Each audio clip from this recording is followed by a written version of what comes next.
es ist immer ein Auf und Ab im Leben, sag ich jetzt mal so schön. Ja. Weise Sprüche von Robert, Teil 1, heute mal hier im Kleingarten.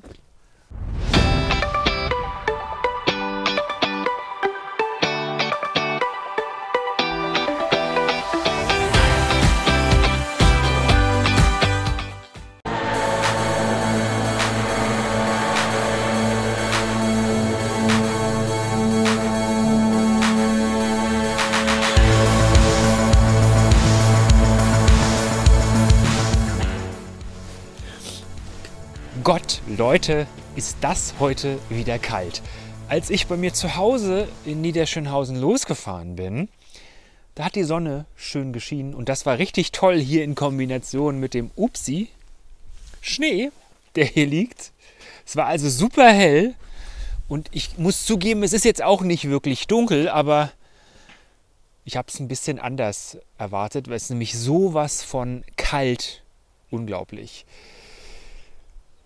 Jetzt war ich so motiviert und jetzt ist ja alles so feucht und so matschig, dass das, was ich eigentlich tun wollte oder womit ich dieses Mal eigentlich anfangen wollte, noch ein bisschen rausgezögert wird. Ich wollte nämlich einem eurer Ratschläge folgen und schon mal Mulchmaterial, also die Holzhäcksel, beiseite schieben beziehungsweise vielleicht sogar umlagern, weil die Überlegung im Raum steht, die Holzhäcksel als Mulchmaterial zu ersetzen.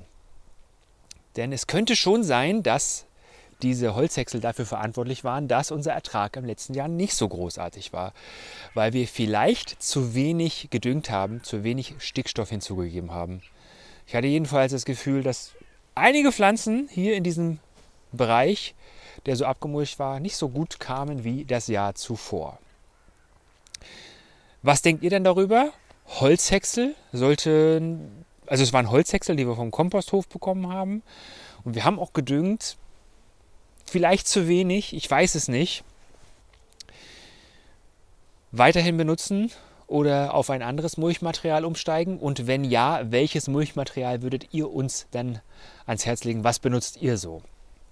Aber da ich das, wie gesagt, jetzt nicht machen kann, lasse ich das auch nochmal. Ich zeige euch das hier einmal nochmal, wie das aussieht, dieses Mulchmaterial.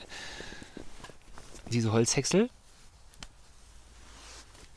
sind natürlich jetzt auch schon angerottet, angegammelt, ja. Aber, ja. Und das lasse ich, wie gesagt, heute, weil es hier alles so... Der Schnee ist ganz gatschig und nass, weil es hier noch so viel Schnee... Wir warten mal darauf, es soll ja demnächst wärmer werden.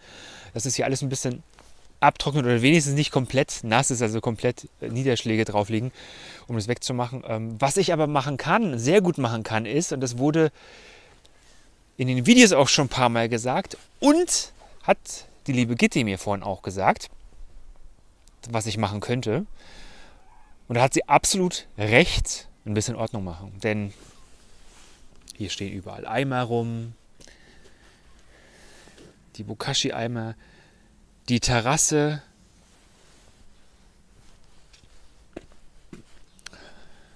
ja, das war von unserer alten Wohnung, vom Balkon. Das muss da ja nicht stehen. Das werde ich jetzt einfach mal aufräumen.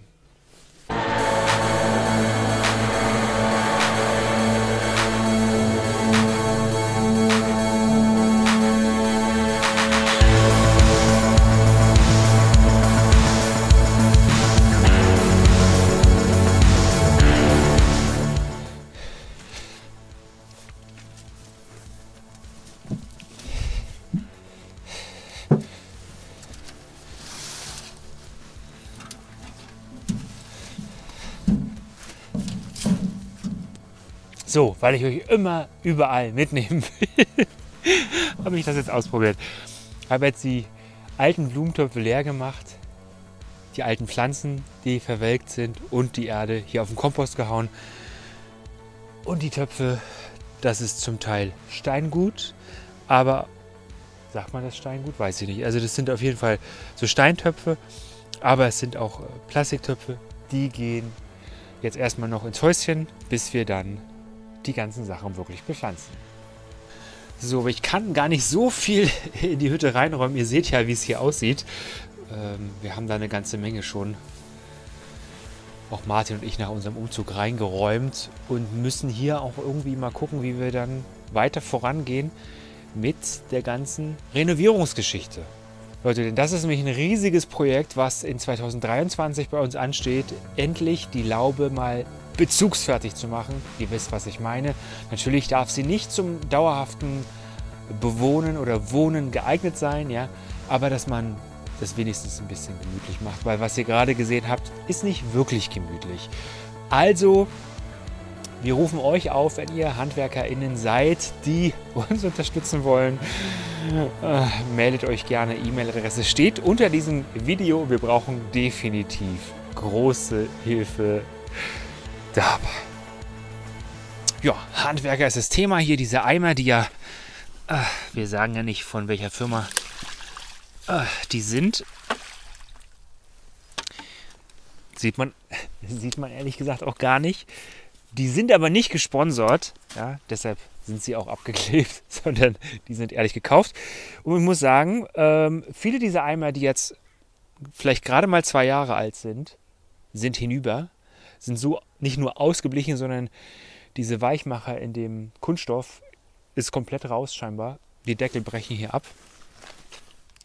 Jetzt waren die auch nicht so super teuer, aber ist schon irgendwie ein bisschen schade. Und diese ganzen kleinen Teilchen bedeuten natürlich auch Mikroplastik, was gar nicht geil ist. Also da müsste man sich noch was überlegen, auch wenn die Dinger billig sind. Ich glaube 2,99 einer. Finde ich das ehrlich gesagt nicht mehr so schön. Aber erstmal werden sie jetzt hier weiter ausgeleert. Ich will sie auch nicht alle wegschmeißen, um Gottes Willen. Oh, was ist denn da noch drin? Oh, lecker. Gut, das geht wohl auch auf den Kompost. Irgendwie liegt hier irgendwo auch immer was rum. Die Bokashi-Behälter müssen noch weg. Beziehungsweise da wollte ich auch mal Martin fragen, ob der vielleicht einen für zu Hause haben will, um seine Bioabfälle dort zu fermentieren. Was mir aber auf jeden Fall hier noch auffiel, waren die Pflanzsäcke. Wo wir, glaube ich, die Kartoffeln drin hatten. Oder ja, nee, Jakonnen. Die habe ich schön ausgeleert, aber nicht weggeräumt. Das passiert jetzt. Die müssen ja auch ein bisschen abtrocknen. Die werden draußen sicherlich nicht besser. Lege ich hier schon mal vor den Schuppen. Da liegt jetzt einiges, da muss einiges rein. Ja, und da hinten liegt noch einer. Mann, Leute, echt vielen Dank für eure vielen Ratschläge und Tipps unter dem letzten Video. In Bezug auf Anfangen hier im Kleingarten. Aber viele von euch haben gesagt, dass es bei ihnen ähnlich aussieht. Denn so richtig viel geht ja noch nicht. Aber ihr habt mir auch viel von euren Aussaaten erzählt. Und ich habe mir auch vorgenommen, dass ich heute ein bisschen Material zum Aussehen mitnehme. Also diese kleinen Mini-Gewächshäuser und so ein paar Becher. Und dann werde ich zu Hause aussehen. Ich habe nämlich eine richtig coole Loggia in meiner neuen Wohnung, die ich jetzt bezogen habe, wo richtig, richtig viel Licht reinkommt. Da freue ich mich drauf auf die Aussaaten. Und dann halte ich euch auch auf dem Laufenden. Abonniert dafür auf jeden Fall auch unseren Instagram-Kanal, unser Kleingarten Berlin. Da seht ihr auch innerhalb der Woche immer mal ein paar Videos. Es wird jetzt demnächst wieder mehr. War im Winter nicht so viel. Ein bisschen was aus Thailand habe ich gezeigt. Apropos neue Thailand-Videos. Gibt es jeden Sonntag. Wie zum Beispiel auch das hier von gestern. Schaut euch das gerne mal an. Und ich räume weiter auf.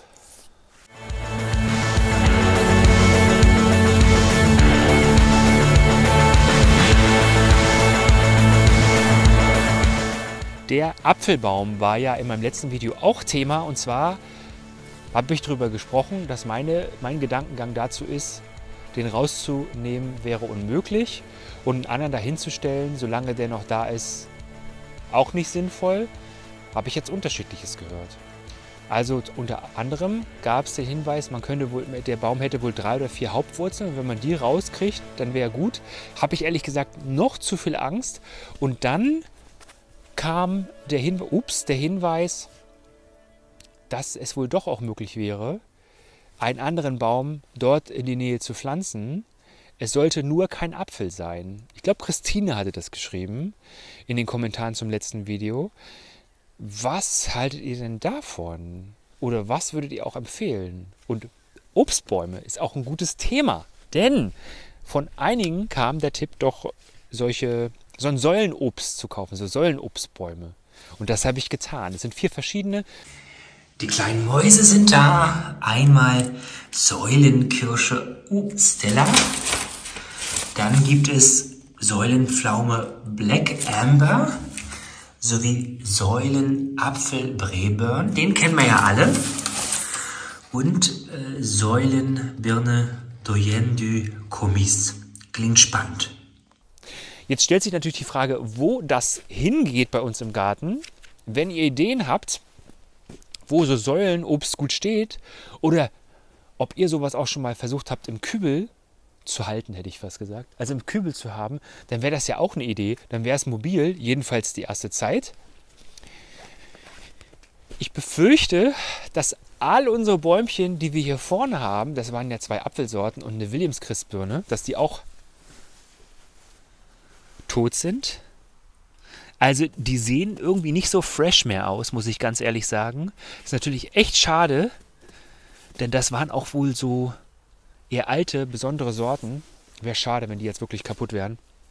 Aber da warten wir einfach mal das nächste Frühjahr ab. Ich weiß auch nicht, ob wir da hätten mehr pflegen müssen, düngen müssen. Wirklich mal einen Obstbaumspezialisten hier zu haben, wäre gar nicht so verkehrt. Oder Bäume allgemein. Vielleicht könnte man mit der Magnolie auch mal was machen. Oder vielleicht muss man mit der was machen. Also wir wollen sie halt auf gar keinen Fall rausmachen, ja.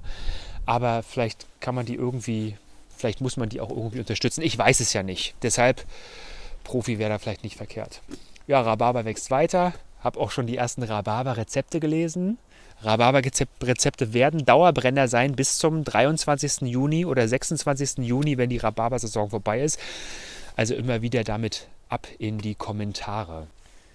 Ja, der Blick zu Gitti rüber. Wir schauen ja immer gegenseitig, ob alles in Ordnung ist soweit.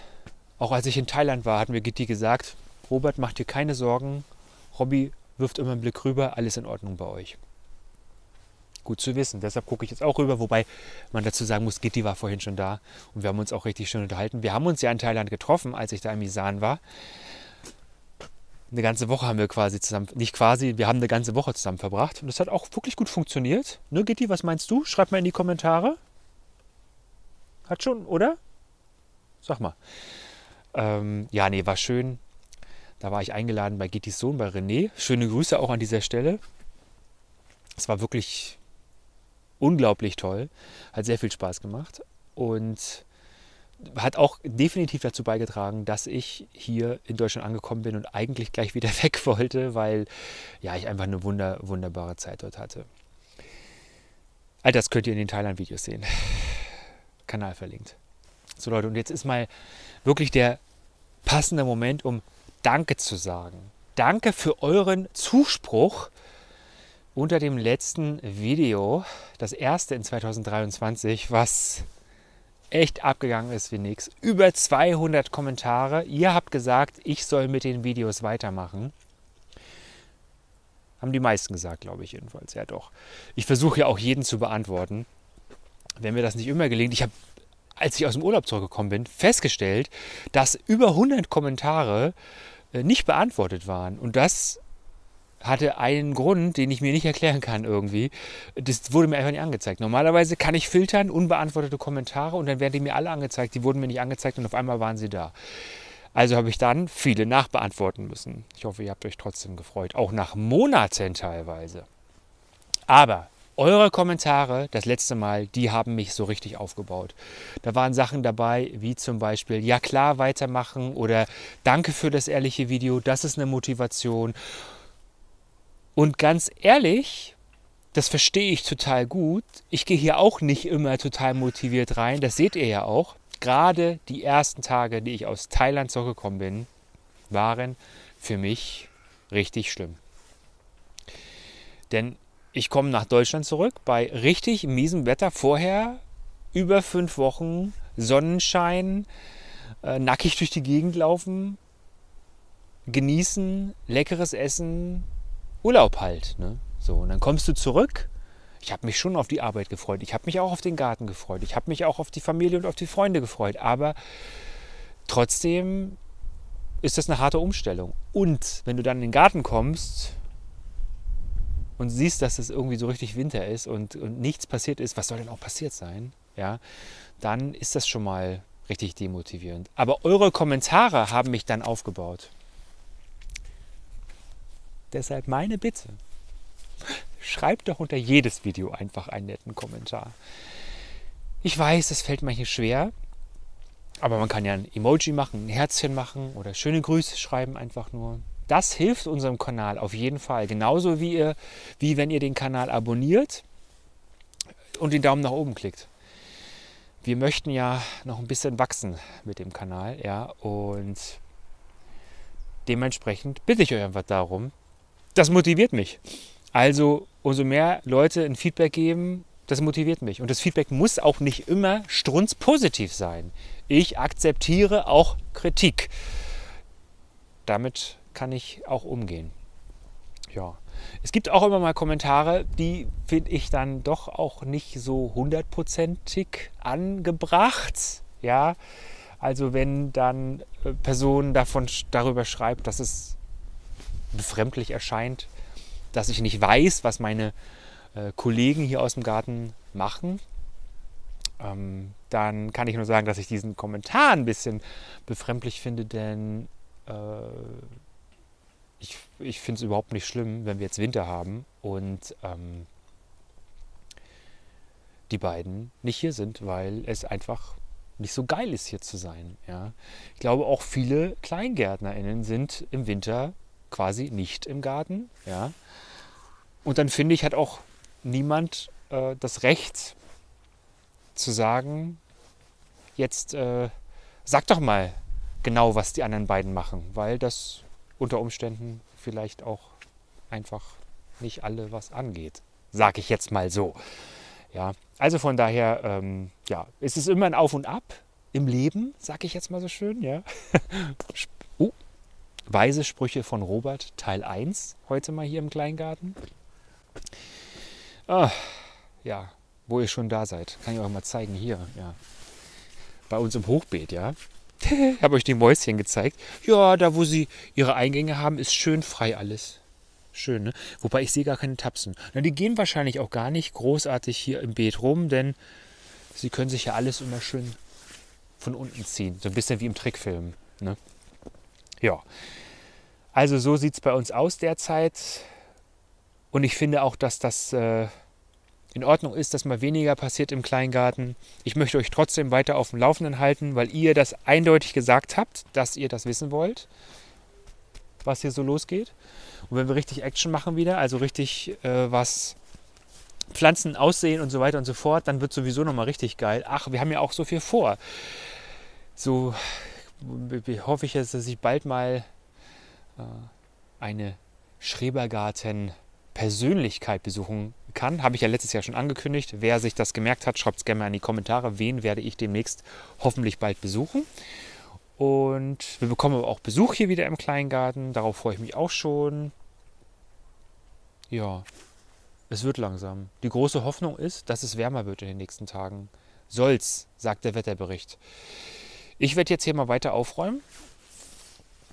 Liegen ja doch noch ein paar Sachen rum, also die Bokashi-Geschichten hier.